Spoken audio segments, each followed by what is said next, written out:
Motilal Oswal mid cap fund.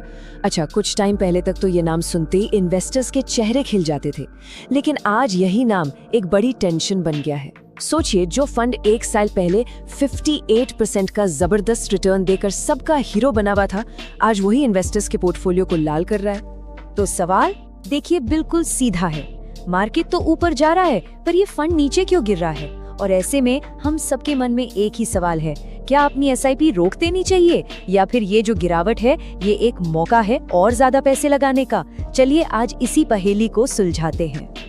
Welcome to our channel smart retailer Amit. अगर आप इस चैनल पर नए हैं तो प्लीज सब्सक्राइब कर लीजिए ताकि स्टॉक मार्केट की कोई भी बड़ी अपडेट, न्यूज या ब्रेकिंग एनालिसिस आप मिस ना करें। चलिए बिना टाइम वेस्ट किए शुरू करते हैं। चलिए थोड़ा सा फ्लैशबैक में चलते हैं, सिर्फ एक साल पीछे। यही वो फंड था जिसने एक ही साल में 58% का, मतलब यकीन ना आने वाला रिटर्न दिया था। इसने सिर्फ अपने बेंचमार्क को ही नहीं बल्कि पूरी कैटेगरी को पीछे छोड़ दिया था और इन्वेस्टर्स सही में मालामाल हो रहे थे। लेकिन आज की तारीख में तस्वीर बिल्कुल 180 डिग्री घूम चुकी है। पिछले 6 महीनों में इसी हीरो फंड ने 15% का नेगेटिव रिटर्न दिया है और जाहिर है इन्वेस्टर्स की वो जो खुशी थी अब वो चिंता और बेचैनी में बदल गई है। और देखिए, यही गिरावट इन्वेस्टर्स के बीच डर की सबसे बड़ी वजह बन गई है। तो सबसे पहले आइए उन नंबर्स पर एक नजर डालते हैं जो इस डर को और बढ़ा रहे हैं। अब जरा इस स्लाइड पर ध्यान से देखिए, जो पैनिक हो रहा है ना, उसकी असली वजह यहीं छिपी है। आप पिछले 6 महीने के रिटर्न्स देखिए, जहां इसका बेंचमार्क यानी निफ्टी मिड कैप 150 लगभग 2% प्लस में है, वहीं ये फंड 15% माइनस में है। अब यही जमीन आसमान का फर्क है जो सबकी नींद उड़ाए हुए है। लेकिन एक मिनट, क्या सिर्फ कुछ महीनों की परफॉर्मेंस के आधार पर किसी फंड को अच्छा या बुरा कह देना सही है? शायद नहीं। परफॉर्मेंस को देखने का एक और तरीका भी है जो पूरी कहानी का एक दूसरा और शायद ज्यादा जरूरी पहलू हमारे सामने रखता है, और इसे कहते हैं रोलिंग रिटर्न्स। सीधे शब्दों में कहूँ तो यह किसी भी फंड की लॉन्ग टर्म कंसिस्टेंसी यानी उसकी निरंतरता को मापने का सबसे बेस्ट तरीका है। यह हमें बताता है कि छोटे मोटे उतार चढ़ाव के बावजूद लंबे समय में फंड ने असल में कैसा परफॉर्म किया है। ये शॉर्ट टर्म के शोर को हटाकर असली तस्वीर दिखाता है। और देखिए, यहाँ कहानी पूरी तरह से पलट जाती है। इस स्लाइड में जो बात सच में देखने वाली है वो ये है कि सारी गिरावट के बावजूद इस फंड का 3 साल का रोलिंग रिटर्न अभी भी लगभग 34% है। ये सिर्फ बढ़िया नहीं है बल्कि अपनी कैटेगरी और बेंचमार्क से कहीं ज्यादा बेहतर है। तो इससे एक बात तो साफ हो जाती है, प्रॉब्लम हाल फिलहाल की है, फंड की लॉन्ग टर्म काबिलियत में नहीं। तो फिर अगला सवाल ये उठता है कि भाई, अगर लॉन्ग टर्म में फंड इतना अच्छा है तो अभी अभी इसका प्रदर्शन इतना खराब क्यों हो गया? आखिर गड़बड़ हुई कहाँ है? चलिए इसकी जड़ तक चलते हैं। इस गिरावट का सबसे बड़ा कारण वो है एक ही सेक्टर पर हद से ज्यादा भरोसा। जैसा कि आप देख सकते हैं, इस फंड ने अपने पोर्टफोलियो का 37%, जी हाँ 37% सिर्फ टेक्नोलॉजी सेक्टर में लगा रखा है। और हम सब जानते हैं कि पिछले काफी समय से आईटी सेक्टर दबाव में है। तो जाहिर है जब एक ही नाव में इतना वजन होगा तो लहर आने पर वो डगमगाएगी ही।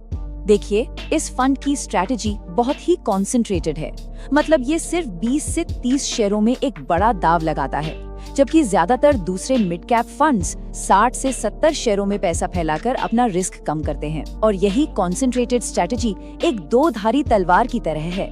इसी ने इसे 58% रिटर्न के साथ हीरो बनाया था और आज यही स्ट्रैटेजी इसे विलेन बना रही है। तो अब आते हैं सबसे बड़े और सबसे जरूरी सवाल पर। अगर आप एक मौजूदा इन्वेस्टर हैं और आपकी एसआईपी चल रही है तो आपको इस मुश्किल समय में आखिर करना क्या चाहिए? कोई भी कदम उठाने से पहले मिड कैप में इन्वेस्ट करने के इन 3 गोल्डन रूल्स को हमेशा याद रखिए। पहला, ये फंड स्वभाव से ही बहुत वॉलेटाइल होते हैं, मतलब इनमें उतार चढ़ाव होता ही है। दूसरा, आपके टोटल पोर्टफोलियो में इनका हिस्सा 15 से 20% से ज्यादा नहीं होना चाहिए। और तीसरा, इनमें कम से कम 5 से 7 साल का लंबा नजरिया रखना बहुत बहुत जरूरी है। और अब सबसे जरूरी सलाह, भगवान के लिए कुछ भी हो जाए अपनी एसआईपी बिल्कुल मत रुकिएगा। जब मार्केट गिरता है तो आपकी एसआईपी आपको कम कीमत पर ज्यादा यूनिट्स खरीदने का मौका देती है और यही एक्स्ट्रा यूनिट्स लॉन्ग टर्म में आपके रिटर्न को कई गुना बढ़ा देती हैं। डर कर एसआईपी रोकना डिस्काउंट पर शॉपिंग करने से मना करने जैसा है। जरा मार्च 2020 के क्रैश को याद कीजिए।